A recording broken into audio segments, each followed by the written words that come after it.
Hey, it's Katrina with Group Home on Autopilot. Welcome back to the channel. Today, I want to talk about some lessons that I've learned from running my group homes over the years. So, I've made plenty of mistakes, believe me, but I have also picked up on some really valuable lessons that make managing my group homes so much smoother. And if I can save you from making even one of the mistakes I did, then this video will be worth it. So grab your coffee, grab your water, get comfortable. Let's dive in. Number one, do not pay retail for furniture or for appliances. All right, let's start with furniture and appliances.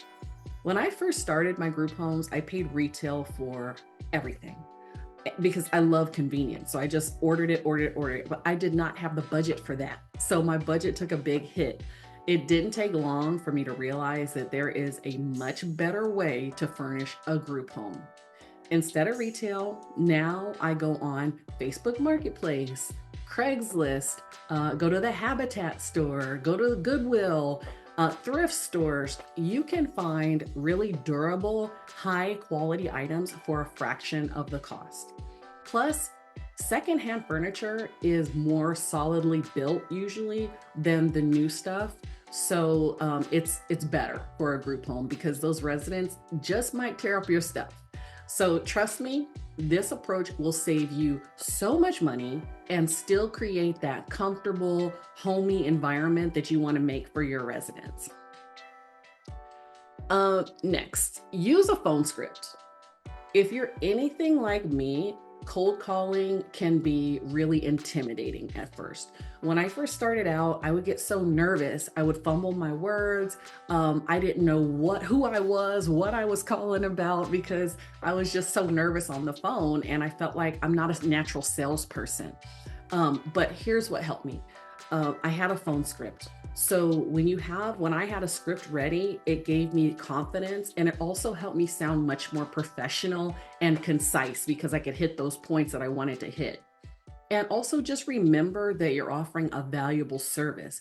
The caseworkers want to place somebody in your house. And if the person on the other end isn't interested, that's okay because that means they're just not the right fit for you. They're not the person you should be talking to. So you just keep it moving.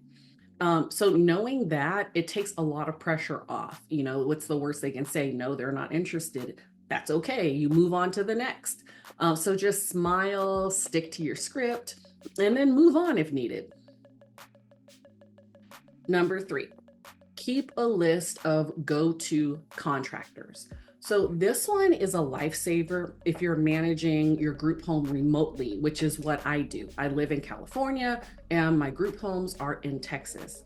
So I cannot stress enough how important it is for you to have a list of go-to contractors that you can trust. Whether it's a plumber, a handyman, a general contractor, you need to have these reliable people that you can just reach out to and call if you have an issue, if something goes wrong, and it will make your life go so much smoother and easier when you're managing remotely, especially. Also, here's something that it took me way too long to remember to do is to document all the maintenance and keep track of who does good work. You know, who did this last time at this house? Who did this last time at that house? And did they do a good job? How much was it? That way, over time, you'll build this network of contractors that you can rely on. And that peace of mind is priceless when you're not close to the property. Also, you can go back and say, hey, last time you charged me 500 and this time you're saying 700. Why is there a difference? You know, because I have a really bad memory. So it's really good for me to have a record of all of the stuff that I've paid for with maintenance. Now, this one might seem really obvious, but I learned this the hard way. Do not let anyone move in without signing a contract, without signing a lease and making a payment. I once made the mistake of letting someone move in without completing both. And well, let's just say it caused a lot of unnecessary headaches. She was a little old lady and she came really late at night. And I was like, oh, you know what? Let's just let her in. We'll handle this tomorrow. Believe me, that could be a whole nother video. That was crazy. So don't ever let anybody move in without signing a contract and paying up front.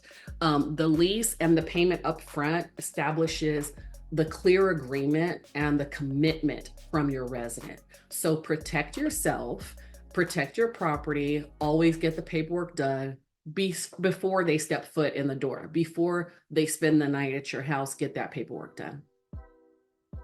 Section 5 is CEO hour. So plan your known tasks. Let's talk about my CEO hour. So this is something that I do weekly to make sure that I'm staying on top of all of my responsibilities as a group home owner and operator.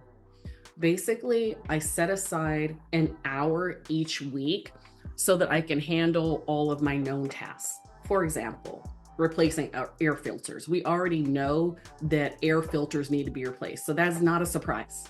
So it needs to be done on a schedule. I need to make sure that we have air filters on hand so that we can replace them.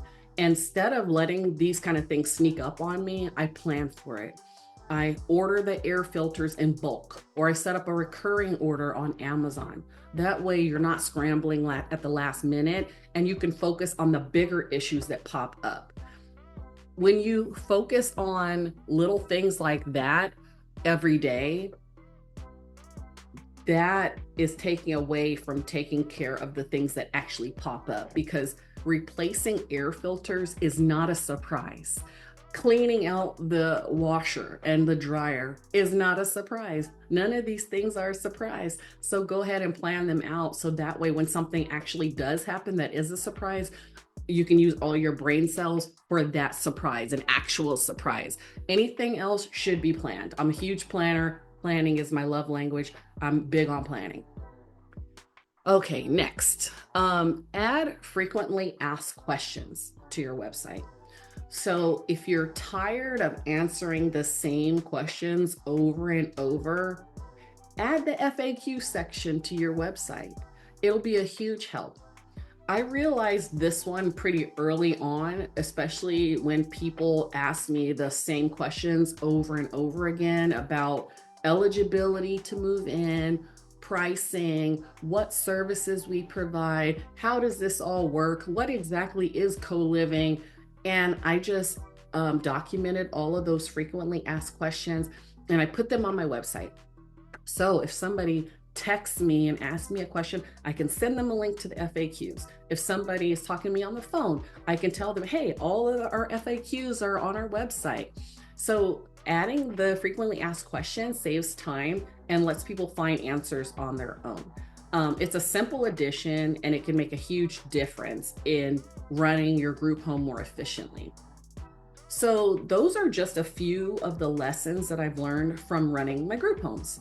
It's a really rewarding business, but there's definitely a learning curve. So if you're thinking about starting a group home business, hopefully these tips will save you a little bit of time, money, and maybe even some stress. And if you want the full scoop on how to run a group home remotely, make sure that you sign up for my email newsletter. I'm not as good at getting the videos up in a consistent manner, but I do send out an email newsletter weekly, like clockwork. So you should sign up for my email newsletter.